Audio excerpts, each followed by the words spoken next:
সুপ্রিয় শিক্ষার্থীরা, আজকে আমরা পরিণতির প্রথম পত্রে ৬টা অধ্যায় আলোচনা করবো। শর্ট সিলেবাস আলোচনা। প্রথম অধ্যায় হচ্ছে পরিণতি ও সুশাসন পরিচিতি। তৃতীয় অধ্যায় হচ্ছে মূল্যবোধ, আইন, স্বাধীনতা ও সাম্য। পঞ্চম অধ্যায় হচ্ছে নাগরিক অধিকার, কর্তব্য এবং মানবাধিকার। ষষ্ঠ অধ্যায় হচ্ছে রাজনৈতিক দল, নেতৃত্ব ও সুশাসন। সপ্তম অধ্যায় হচ্ছে সরকার কাঠামো। দশম অধ্যায় হচ্ছে দেশপ্রেম ও জাতীয়তা। পরিণতি মূলত নাগরিকের জীবন বিধান সম্পর্কে আলোচনা করা হয়েছে। প্রথম অধ্যায়ে মূলত তিনটি টপিকের উপর সৃজনশীল প্রশ্ন আছে। এক, পরিণতি ও সুশাসন পরিধির বিষয়বস্তু। দুই, পরিণতি ও সুশাসন পাঠের প্রয়োজনীয়তা। তিন, পরিণতির সাথে কোন কোন শাখার সম্পর্ক রয়েছে, এগুলো আলোচনা করা হয়েছে।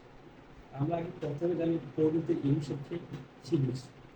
দুইটা শব্দের সমন্বয় আছে, সিভিস এবং সিভিটাস। সিভিস শব্দের অর্থ নাগরিক, সিভিটাস শব্দের অর্থ নগর রাষ্ট্র। প্রাচীন গ্রিসের সর্বপ্রথম নগরাষ্ট্র গড়ে উঠেছিল। সংস্কৃত ভাষায় নগরকে পূর্বাপুরী বলা হয়। নগরের অধিবাসীকে বলা হয় পূর্বাসী। নাগরিকের যাবতীয় বিষয় সম্পর্কে আলোচনা করে পরিণতি। এ কারণে পরিণতিকে বলা হয় নাগরিকতা বিষয়ক বিজ্ঞান। পরিণতি এখানে মূলত নাগরিকের অতীত, বর্তমান, ভবিষ্যৎ, নাগরিকের স্থানীয় দিক, জাতীয় দিক, আন্তর্জাতিক দিক, সব কিছু বিষয় নিয়ে আলোচনা করে পরিণতি। পরিণতি মূলত স্থান থেকে শুরু করে জাতীয় পর্যায়ে, রাষ্ট্রীয় পর্যায়ে সকল নাগরিককে কর্মপদ্ধতি থেকে শুরু করে সব কিছু বিষয় নিয়ে করে আলোচনা করে। এখন এখানে আমরা যদি দেখি, অনেকগুলো তথ্য দেওয়া থাকবে, তার মধ্যে এক জায়গায় হাতছুঁয়ে দেওয়া থাকবে, যেমন কি নাগরিকের অধিকার, নাগরিকের কর্তব্য, পরিবার, আইন, সাম্য, সমতা, সবগুলো দেওয়া আছে থাকবে, মধ্যে হাত থেকে দেওয়া থাকবে। তার মানে এগুলো সব কিছু কি আলোচনা করছে? পরিণতি ও সুশাসন। এর প্রয়োজনীয়তা আছে, এর গুরুত্ব আছে। এবং আমি শুরুতে একটা জিনিস বলতে যেটা ভুলে গেছি, সেটা হলো কি পরিণতির জনককে কিভাবে আসে। রাষ্ট্রবিজ্ঞানের কনিষ্ঠতম শাখার নাম হচ্ছে পরিণতি।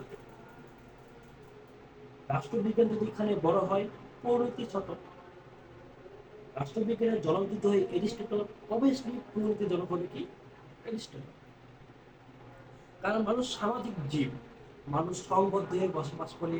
মানুষের সংবদ্ধ বসবাস জীবনকে কেন্দ্র করে নাগরিকের অধিকার সব কিছু অ্যামালগেট কি করে আলোচনা করা হয়। আর সুশাসন ইংরেজি হচ্ছে গুড গভর্নেন্স। 1989 সালে বিশ্ব ব্যাংক সর্বপ্রথম সুশাসন শব্দটি ব্যবহার করে। সুশাসনের সাথে অনেকগুলো বিষয়ের সম্পর্ক রয়েছে, যেমন রাষ্ট্রবিজ্ঞানের সাথে পরিণতির সম্পর্ক রয়েছে, ইতিহাসের সাথে পরিণতির সম্পর্ক রয়েছে, সমাজবিজ্ঞানের সাথে পরিণতির সম্পর্ক রয়েছে, অর্থনীতির সাথে পরিণতির সম্পর্ক রয়েছে, মানবাধিকার থেকে শুরু করে জনসংখ্যা, ভূগোল, তথ্য, যোগাযোগ প্রযুক্তি সব কিছু বিষয়ের উপর পরিণতির সম্পর্ক রয়েছে। এটুকু হলো পরিণতি প্রথম পত্রের প্রথম অধ্যায়। এখন আমরা বলবো তৃতীয় অধ্যায়, মূল্যবোধ, আইন, স্বাধীনতা, সাম্য, ল, লিবার্টি এবং ইকুয়ালিটি।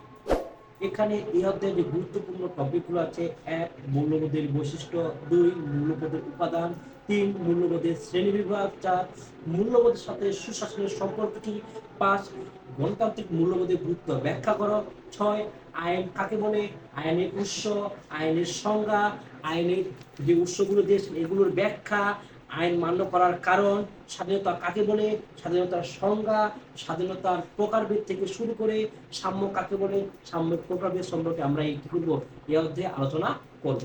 প্রথমে বলবো আমরা কি মূল্যবোধ। মূল্যবোধ হচ্ছে কি, যে চিন্তা, ভাবনা, লক্ষ্য, উদ্দেশ্য, সংকল্প মানুষের সামগ্রিক আচার, ব্যবহার ও কর্মকাণ্ডকে নিয়ন্ত্রিত ও পরিচালিত করে, তখন তাকে আমরা মূল্যবোধ বলি। মূল্যবোধ এখানে 9 প্রকার দেওয়া আছে। আমাদের সংজ্ঞা দিলাম, এই সংজ্ঞায় শুধু এক জায়গায় একটা জিনিসের পরিবর্তন ঘটলে 9টা সংজ্ঞা দেওয়া সম্ভব। যেমন মূল্যবোধ হচ্ছে মূলত 9 প্রকার: সামাজিক মূল্যবোধ, রাজনৈতিক মূল্যবোধ, অর্থনৈতিক মূল্যবোধ, গণতান্ত্রিক মূল্যবোধ, ধর্মীয় মূল্যবোধ, সাংস্কৃতিক মূল্যবোধ, নৈতিক মূল্যবোধ, আধ্যাত্মিক মূল্যবোধ, আধুনিক মূল্যবোধ। আমার যে মূল্যবোধের সংজ্ঞাটা দিলাম, সামগ্রিকের জায়গায় পরিবর্তন ঘটলে বাকি যে সংজ্ঞা থাকবে সেখানে শুধু কি বলে দিতে হবে, খালি ওইটা বলে দিলাম। ওইটা বলতে কি বোঝায়, যে চিন্তা ভাবনা, লক্ষ্য, উদ্দেশ্য, সংকল্প, মানুষের গণতান্ত্রিক মূল্যবোধ নিয়ে আলোচনা করে, তখন তাকে গণতান্ত্রিক মূল্যবোধ বলে। জাস্ট সামগ্রিক জায়গায় আমি কি করবো, পরিবর্তন করবো। আমার কথা কি বোঝা গেছে? তারপরে দেখো মূল্যবোধ সুশাসন, সামাজিক ন্যায় বিচার, শৃঙ্খলা বোধ, আইনের শাসন প্রতিষ্ঠা, সামাজিক ঐক্য, তারপর শৃঙ্খলা প্রতিষ্ঠা থেকে শুরু করে কর্তব্যবোধ জাগ্রত করা, সরকার রাষ্ট্রের জনপ্রিয়তা থেকে শুরু করে সামগ্রিক বিষয় নিয়ে আলোচনা করে যে মূল্যবোধ এর সাথে সুশাসনের কি রয়েছে, সম্পর্ক রয়েছে। কারণ প্রতিটা কাজে আমাদের কি দিতে হয়, জবাব দিতে হয়। তারপর গণতান্ত্রিক মূল্যবোধের গুরুত্ব সব থেকে বেশি ইম্পর্টেন্ট, পরীক্ষার আসার মধ্যে একটা প্রশ্ন। তারপর সব থেকে ভেরি ইম্পর্টেন্ট হচ্ছে কি, আইন। আইন মূলত ফার্সি শব্দ, আইনের ইংরেজি পরিশব্দ হচ্ছে ল। ল শব্দটি আবিধানিক উৎপত্তি হচ্ছে টিটনিক শব্দ লেগ থেকে। ল শব্দের অর্থ হচ্ছে স্থির বা অপরিবর্তন। কারণ আমরা আইন মূলত বুঝি কি, সমাজ জীবনে শান্তি শৃঙ্খলা বজায় রাখা, সুষ্ঠু রাষ্ট্রীয় জীবনযাপন করার জন্য মানুষের কিছু কিছু বিধি নিষেধ এবং নিয়ম কানুনকে মেনে চলা হচ্ছে কি আইন। এই কারণে বিখ্যাত একজন বিজ্ঞানী অ্যারিস্টটল তার সংজ্ঞায় বলেছেন, যুক্তিসিদ্ধ ইচ্ছার অভিব্যক্তি হচ্ছে কি আইন। কারণ আমরা যুক্তির মাধ্যমে মানুষের সামনে কথা বলি এবং আইনটা কি করি, প্রয়োগ করি। আইন হচ্ছে মানুষের কৃষ্টি, আচার ব্যবহার পরিবর্তনের চিন্তাধারা মূল উৎস। আইন আছে বলে সমাজ এত সুন্দর, আইন আছে বলে রাষ্ট্র এত সুন্দর, আইন আছে বলে আজকে আমরা ন্যায়বোধ, আইন পরিষদ, জনমত সব কিছু সুন্দরকে চলাফেরা করতে পারি। আইনের উৎস সম্পর্কে দুইজন বিজ্ঞানী দুইটা কথা বলেছেন। মূলত একটি কথা পরীক্ষা আসে, সেটা হলো কি আইনের উৎস ছয়টি বলেছেন অধ্যাপক হলেন। আরেকটা কথা আসে যেটা হচ্ছে কার মতে আইনের উৎস একটি, জন অস্টিনের মতে আইনের উৎস একটি, সেটা হলো সার্বভৌম আদেশ। তো অধ্যাপক হলেন যে আইনের ছয়টা উৎস বলেছেন, 1 নম্বর প্রথা, ধর্ম, বিচারকের রায়, ন্যায় বিচার, বিজ্ঞানসম্মত আলোচনা, আইনসভা। এই ছয়টা খুবই গুরুত্বপূর্ণ একটা টপিক, 4 নম্বরে আসার মতো এবং 5 নম্বরে আসার মতো। আইনের শ্রেণী বিভাগ, অধ্যাপক হলের মধ্যে আবার আইনকে 2 ভাগে ভাগ করা হয়, 1 জাতীয় আইন, 2 আন্তর্জাতিক আইন। জাতীয় আইনকে আবার 2 ভাগে ভাগ করা হয়, সরকারি আইন, বেসরকারি আইন।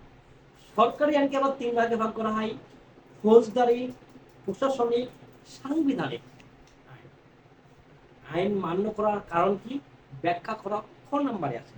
কারণ আইন সবার জন্য সমান, আইন মেনে চললে সমাজে পুনরায় বিশৃঙ্খলা দেখা দিবে না।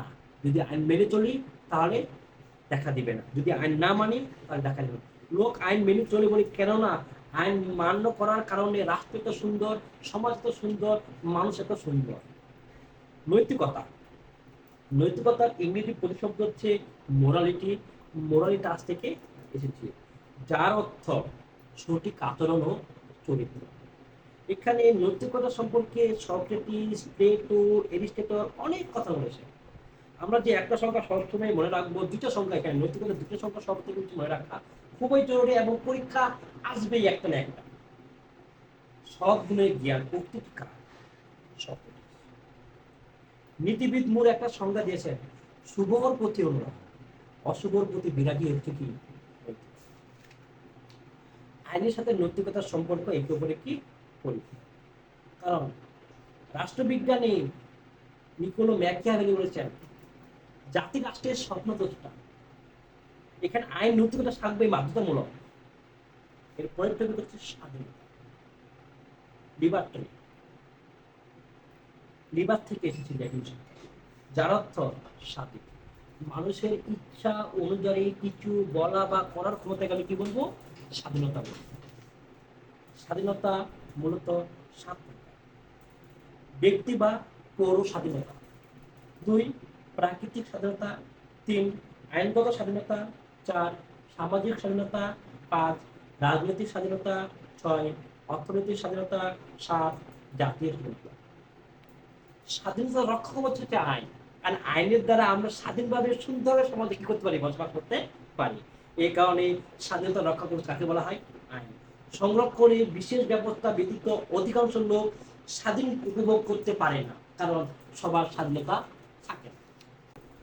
আইন যেমন পড়লাম, স্বাধীনতা যেমন পড়লাম, এগুলোর মধ্যে আরেকটা সম্পর্ক পাওয়া যায়, মন্টেস্কু ক্ষমতা স্বতন্ত্র নীতির প্রবক্তা বলতে। তারপর হচ্ছে সাম্য। সাম্য অর্থ কি?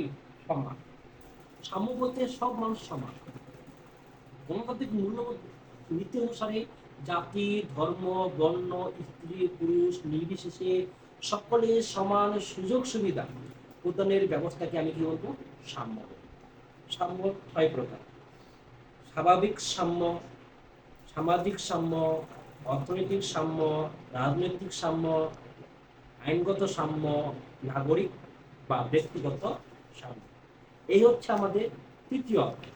পঞ্চম অধ্যায় নাগরিক অধিকার, কর্তব্য, একজন নাগরিকের অধিকার, কর্তব্য, মানবাধিকার সবকিছু বিষয় নিয়ে আলোচনা করা আছে। কারণ মানুষ সামাজিক যে সংগঠনে মানুষ বসবাস করে, নাগরিকের সদস্য হিসেবে নাগরিক যদি সমাজে যে সম্মানটা পায়, সেটিকে আমি কি বলবো? নাগরিকতা বলবো। এই কারণে পূর্বদিকে নাগরিকতা বিষয়ক বিজ্ঞান বলা হয়। যেমন এখানে অধিকার, অধিকার বলতে আমরা বুঝি সমাজে বহির্ভূত বা সমাজ নিরপেক্ষ নয়, সমাজের অধিকার হচ্ছে সমাজ ভিত্তিক, প্রত্যেকটা সমাজের অধিকার রয়েছে। অধিকারের বৈশিষ্ট্য: অধিকার সমাজ ও রাষ্ট্র কর্তৃক অনুমোদিত এবং স্বীকৃত। অধিকার সার্বজনীন, অধিকার কতগুলো সুযোগ সুবিধা প্রদান করে। অধিকার মাধ্যমে মানুষের সামগ্রিক বিষয়কে কি করা আলোচনা।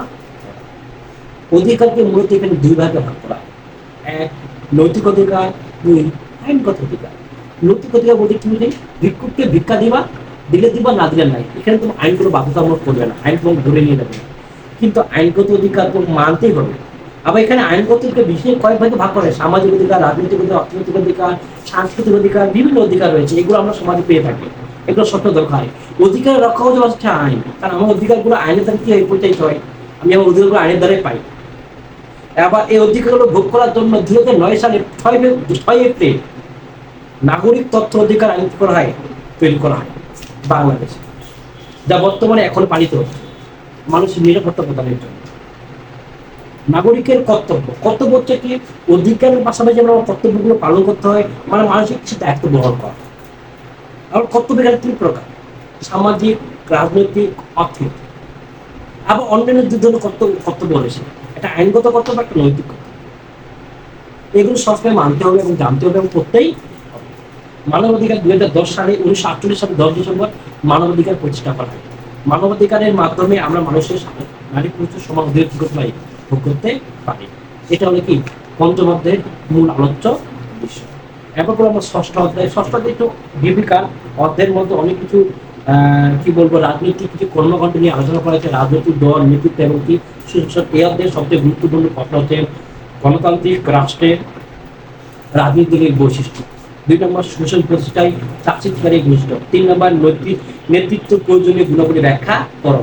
4 নম্বর নেতৃত্বের প্রয়োজনীয় গুণাবলী অর্জনে একজন নাগরিকের কি কর্তব্য থাকা দরকার, এগুলো ব্যাখ্যা। রাজনীতি দল হচ্ছে কি 2 বা ততোধিক ব্যক্তির সমন্বয়ে একটি নির্দিষ্ট লক্ষ্য রেখে যখন আমরা দলের ভিত্তিতে একটা কাজ করব, তখন তাকে রাজনৈতিক দল হবে। রাজনৈতিক দল বা উপদল। রাজনৈতিক দল পৃথিবীর বিভিন্ন দেশে বিভিন্নভাবে পরিচালিত হয়। রাজনৈতিক দলকে আবার 3 ভাগে ভাগ করা হয়: একনায়কতন্ত্র, দ্বিনায়কতন্ত্র এবং বহুদলীয়। এখানে আমরা দেখতে পাই আর রাজনৈতিক দল মূলত 3 ধরনের। আবার সাধারণত কয় ধরনের? 3 ধরনের: একদলীয় বা একদলীয় ব্যবস্থা, দ্বিদলীয় বা দ্বিদল ব্যবস্থা, বহুদলীয় বা বহুদলীয় ব্যবস্থা। রাজনীতি একটি দল মানে এই পর্যন্ত পৃথিবীতে 2টা দেশে একদলীয় ব্যবস্থা আছে। এক হচ্ছে জার্মানির হিটলার, 2 হচ্ছে কি ইতালির মুসোলিনি, যারা প্রথম বিশ্বযুদ্ধের পর দ্বিতীয় বিশ্বযুদ্ধের আগে 20টা বছর তারা একনায়কতন্ত্র প্রতিষ্ঠা করেছে। দ্বিদলীয় ব্যবস্থার দল হচ্ছে দেশ 2টি, একটা হচ্ছে গ্রেট ব্রিটেন আর একটা হচ্ছে আমেরিকা। তাদের মধ্যে 2টা দল ব্যবস্থা হয়েছে। বাকি পৃথিবীর প্রতিটা দেশেই বহু দলের ব্যবস্থা, শুধু একটা দলে রাজনীতি করে ছিটা ফটা নেই, সেটা হচ্ছে কি সৌদি আরব। তারপর হচ্ছে চাপ সৃষ্টিকারী গোষ্ঠী, এমন একটি গোষ্ঠী, এটি কোনো রাজনৈতিক দল নয়, জনগণের স্বার্থেও নয়, আমলাতন্ত্রের দ্বারা রাষ্ট্রের নিকট চাপ সৃষ্টি করে কিছু অর্থ হাসিল করবে, তখন তাকে চাপ সৃষ্টিকারী গোষ্ঠী।